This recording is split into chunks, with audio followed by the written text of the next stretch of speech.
Hi there, welcome to this week's episode of NDTV. My name is Corinne Brown, naturopathic doctor, labor doula, mother, and host of this episode, where today we are feeling the burn. We are fanning the flames. We are bringing the heat. We are taking the Tums. We are talking about heartburn. This is one of my favorite topics. I've done this blurb on reflux 1,000 times in my career. Up to 45% of the population has experienced heartburn or does experience heartburn on a regular basis, so it's best we get this sorted out once and for all. So let's talk about what heartburn actually is. It's also known as reflux, GERD, or gastroesophageal reflux disease, which tells you that the contents of the stomach, or the gastro, end up coming back up into the esophagus through the lower esophageal sphincter, which is what separates the esophagus from the stomach. The stomach contents that are coming back up through the esophagus are things like hydrochloric acid, bile acids, enzymes, and some partially digested food. Now, all of those acids, the combination of them all, is designed by your body to break down all the food that we have eaten. To break it down, digest it, and basically to disintegrate it into its smallest possible components so that it can be taken up for absorption. Now, what do you think all those acids are doing to the delicate mucosal tissue of your esophagus when you're having that reflux?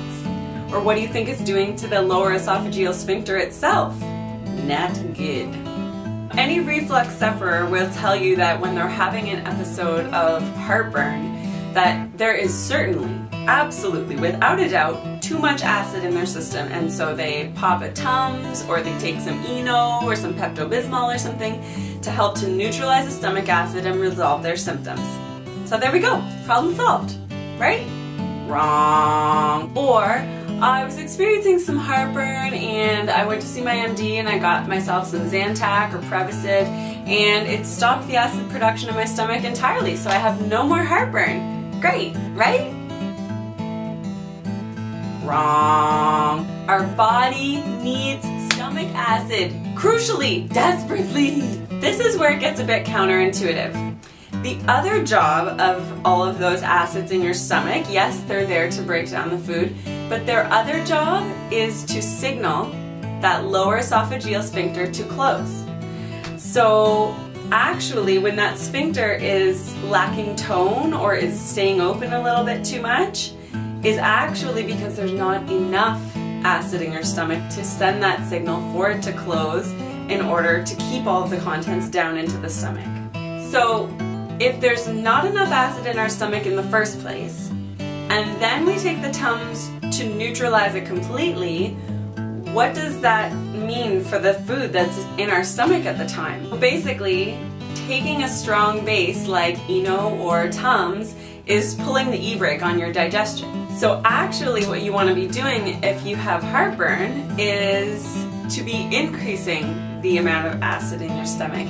And then that will, as long as there's a good, strong, acidic environment in your stomach, A, you'll digest your food better, and B, that lower esophageal sphincter will be tightly closed as soon as you eat, keeping all of the contents right there in your stomach and not allowing any reflux to happen. So let's roll through some of the things that cause people to have heartburn. A cause of reflux that I actually personally had when I was younger is the overgrowth of a bacteria called Helicobacter pylori, or H. pylori, to make it a little easier.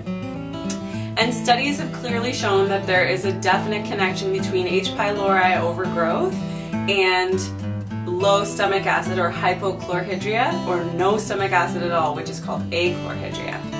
So whether the bug causes there to be, for the stomach to shut down acid production, or the stomach acid is already low, which allows this bug to proliferate and take over in the gut, it's a little bit of a chicken and an egg situation, but certainly they are very closely connected, and your MD can run a test for H. pylori overgrowth, and it can be eradicated with a series of antibiotics. Another very common cause for reflux is food sensitivities. People that don't even know that they have sensitivities to food and they're eating them. This can wreak havoc on the body in a number of different ways, and one major symptom is reflux. Other aspects of your overall health or lifestyle that can contribute to reflux are things like medications. Certain medications can actually cause heartburn, stress, overeating, smoking, and pregnancy. So how do you know if you're experiencing heartburn? Well, the symptoms can be a little bit more varied than you think.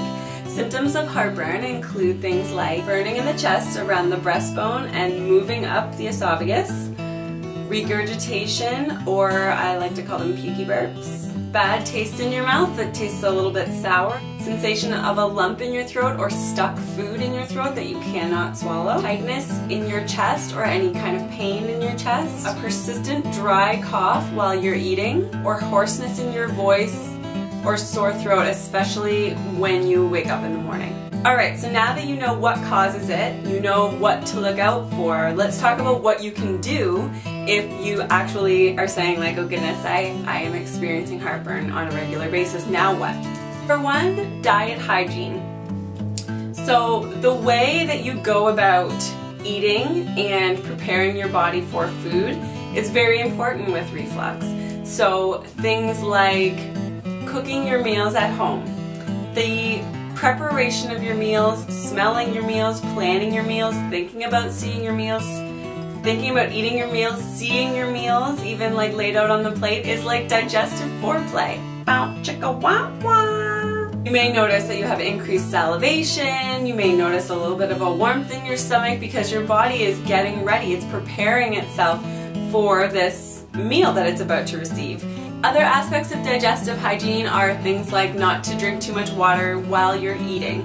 Of course, drink water outside of mealtime, but while you're eating, you want those acids in your stomach to be as strong as possible. We don't want to dilute them at all. Little sips of water, if necessary, are completely okay, but no like chugging water during meals if you're experiencing heartburn.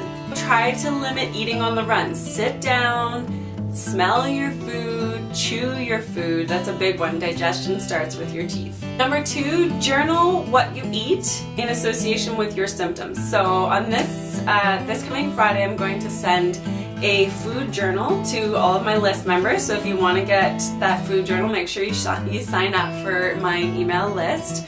So the whole point of this is that you can kind of decipher what you may be suffering from sensitivities from if you write down what you eat, and you can specifically connect, like, okay, I had lunch and I had, you know, this or that, and then I had really bad heartburn, but when I had dinner I didn't have it so bad. So you can kind of start to weed out things that may be bothering you using this journal. Digestive bitters or apple cider vinegar will help to stimulate acid production in your gut. So I like to tell people to take their bitters or their apple cider vinegar about 15 minutes before they eat, and to start with a very small amount. Warning! Do not overdo it on the bitters or the apple cider vinegar. You will be in extreme discomfort. Start with a very small amount and you work your way up until the symptoms disappear. You want to start with about a teaspoon of apple cider vinegar, and the bitters are different. You'll have to talk to your ND or read the instructions on the bottle. Some of them are drop-wise. Make sure that you're taking the proper dosage. 4, eliminate the lower esophageal sphincter weakening foods. So there are some foods that just inherently are bad for the LES, so especially if you have reflux, you should avoid these foods entirely. They are peppermint, chocolate, red wine, coffee, citrus, tomatoes, and fried food. And lastly, as always, see an ND. Your case is different from that person's case, from that person's case, so if you sit down with an ND and you do a full intake, you'll have the best results of getting rid of your reflux. A couple of things that an ND may be able to do for you is acupuncture is amazing for reflux, certain herbal medicines, so you may need something to soothe the esophagus if you've been having reflux for a while to help it heal, and also an IgG food sensitivity test to help you figure out what you might be sensitive to. So that's it. Pretty interesting stuff, eh? Completely counterintuitive to what most people think causes heartburn. I love this topic of reflux. I love bringing awareness to the physiology of the body and helping people to understand their symptoms and how to correct them naturally. Now, I want to ask you, have you ever had heartburn? And if so, how did you treat it? And did you find that it worked long term, or did you just keep having heartburn?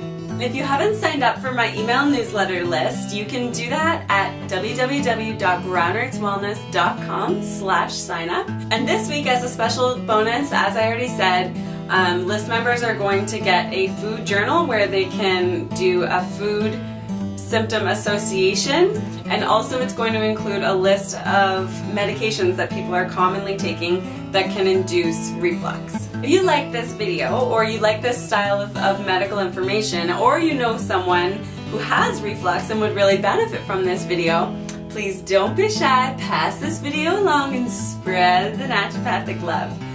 Thank you again so much for watching. It's been a pleasure, and we'll see you next time on NDTV.